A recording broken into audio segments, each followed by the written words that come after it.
Dicas, informações e sua dúvida sobre saúde respondida aqui na Aranãs. Plantão Médico com o Dr. Pedro Pimenta. Boa tarde, ouvintes da Aranãs. É com prazer que voltamos aqui para fazer o nosso programa Plantão Médico.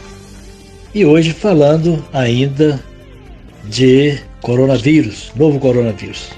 Vou abordar hoje os riscos, que existem da abertura precoce do comércio, como está ocorrendo em todo o Brasil, em meio a uma pandemia crescente. A gente sabe que existe uma diferença percentual muito grande da taxa de infecção em cada estado. Por exemplo, a percentagem de pessoas infectadas pelo coronavírus em São Paulo, em relação à população geral, é de 3,3%. Já lá no Amazonas é de 10,6%. Em Minas Gerais, o coronavírus, pelas pesquisas, ainda não contaminou 0,13% da população. Então, talvez só isso teria sido a contaminação até agora. Em Santa Catarina, essa taxa é de 0,23%. Então, varia muito. O estágio com mais contágio é exatamente o Amazonas, e depois São Paulo com 3,3% da população já contaminada, e Minas Gerais com um índice bem baixo ainda de 0,13%. Apesar dessa heterogeneidade, os resultados indicam que a imunidade de rebanho não está próxima de ser alcançada em nenhum estado. O que é a imunidade de rebanho? É aquela imunidade quando o vírus atinge uma grande percentagem da população, e essa população acaba ficando imunizada quando 70% da população já foi infectada pelo vírus. Como nós sabemos, 80% do coronavírus, do novo coronavírus, não traz sintomas, Então, vai crescendo, disseminando a contaminação das pessoas. Quando chega a um ponto que a população chega a um limiar próximo de 70%, aí surge então como um controle natural da doença, a chamada imunidade de rebanho. Quer dizer, muitas pessoas se imunizam e os outros ficam protegidos também, No Brasil, existe uma fragilidade muito grande dos dados. Inclusive, isso está sendo questionado até pelo Supremo Tribunal Federal, porque parece que existe uma tendência de minimizar os dados gerais, os dados totais. Isso não pode acontecer, porque isso torna difícil o controle da pandemia e não fica claro para a população. Então, a gente não sabe a extensão da subnotificação, mas a gente acredita que essa subnotificação é bastante acentuado. No início da pandemia, quando começou no Brasil, o número de transmissão de uma pessoa para outra era um indivíduo infectado passava em média para 3 a 6 pessoas. Depois da implementação sábia, da aplicação do bloqueio das escolas, fechamento de escolas, das aulas, redução da mobilidade da população, o número de reprodução caiu substancialmente nos estados. Entretanto, mantém-se superior a 1. A gente diz que o nível de transmissão inferior a 1 é um nível que mostra um bom controle, uma diminuição da transmissibilidade do vírus.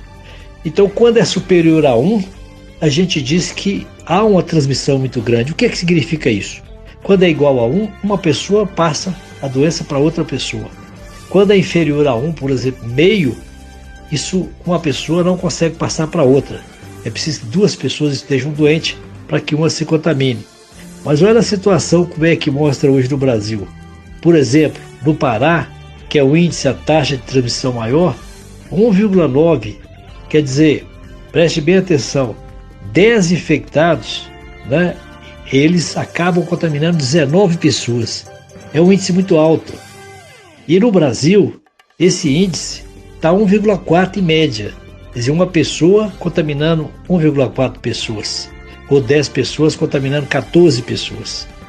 A gente gostaria que esse índice fosse menor do que 1, de preferência 0,7 ou meio, quando a gente consideraria a epidemia controlada. E a gente percebe que nós estamos em franca evolução da epidemia. Nós sabemos que vão precisar mais medidas para evitar, para prevenir essa expansão do vírus. Prevê-se então um crescimento contínuo da epidemia em todo o Brasil e aumento do número de casos e mortes, a menos que outras ações sejam tomadas.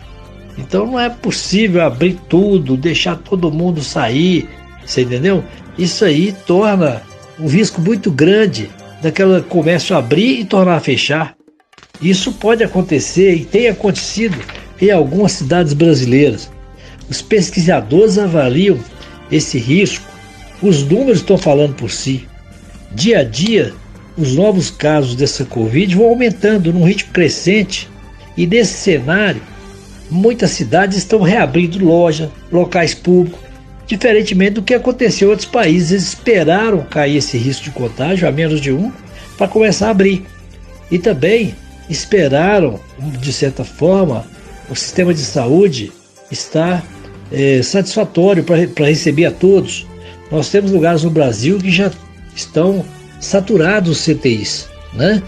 Com 100% de ocupação em algumas cidades. Então a gente vê que também tem as histórias de brasileiros vencidos pela doença, né?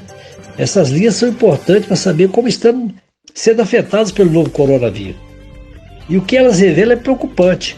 Um grupo de estudo, por exemplo, da PUC-Rio, da Fundação Getúlio Vargas, comparou a situação do Brasil com a de outros países. A linha que representa o Brasil continua subindo, indicando que a doença ainda avança por aqui em ritmo acelerado, com contagem crescente entre os brasileiros. Nos outros países, vai caindo. Nos Estados Unidos avança, mas num ritmo menor do que aqui no Brasil. Isso é importante a gente frisar. Um dos critérios levados, como eu disse, né, para o relaxamento é a capacidade do sistema de saúde de atender os novos casos. Porque se infla a quantidade de casos, a quantidade de doentes graves, os CTIs ficam abarrotados. Por isso é que estão feitos os hospitais de campanha, para arrumar mais respiradores, para que cada um que adoeça receba o atendimento. Nós sabemos que 5% das pessoas que se contaminam acabam precisando de CTI. Então, a gente tem que olhar essa situação da saturação do sistema de saúde e também o índice de contágio do vírus. É o número de pessoas que passam o vírus para outras pessoas. Os pesquisadores dizem, né, que entre, vamos dizer assim, 10 países com mais casos do mundo, com exceção da Rússia, todos estavam com índice de transmissão abaixo de 1, o que significa que a epidemia estava mais controlada.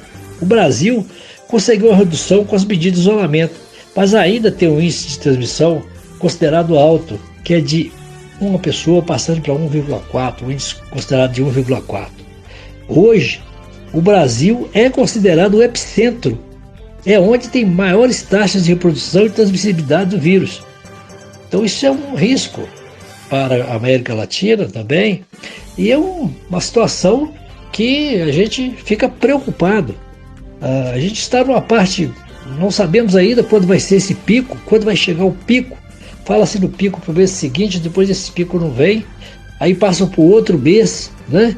Então a situação não é tão tranquila.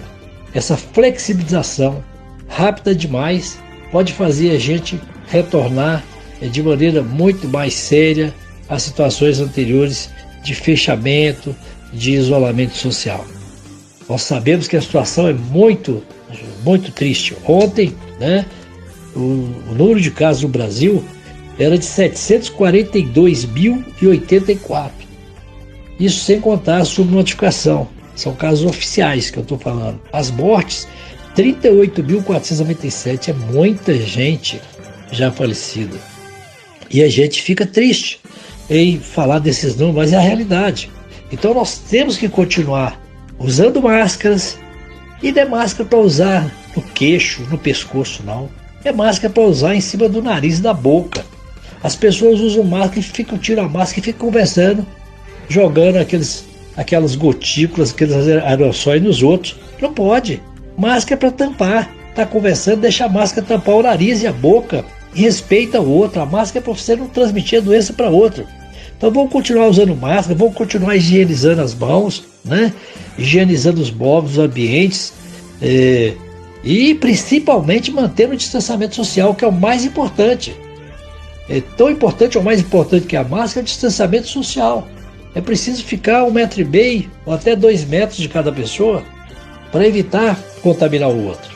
Então vamos colaborar, vamos fazer essa epidemia ceder. Se Deus quiser, a gente vai conseguir isso, né? Talvez a partir de setembro, né? Então a gente está com fé que isso aconteça, e é assim que vai acontecer se a gente colaborar, é isso? Então vamos aguardar e, com muita fé em Deus, esperar que tudo aconteça da melhor forma possível e a gente fique livre dessa situação angustiante que é o coronavírus. Novo coronavírus. Muito boa tarde e até a próxima quarta-feira. Plantão Médico. Participe enviando sua pergunta sobre saúde através do nosso WhatsApp 33991293000.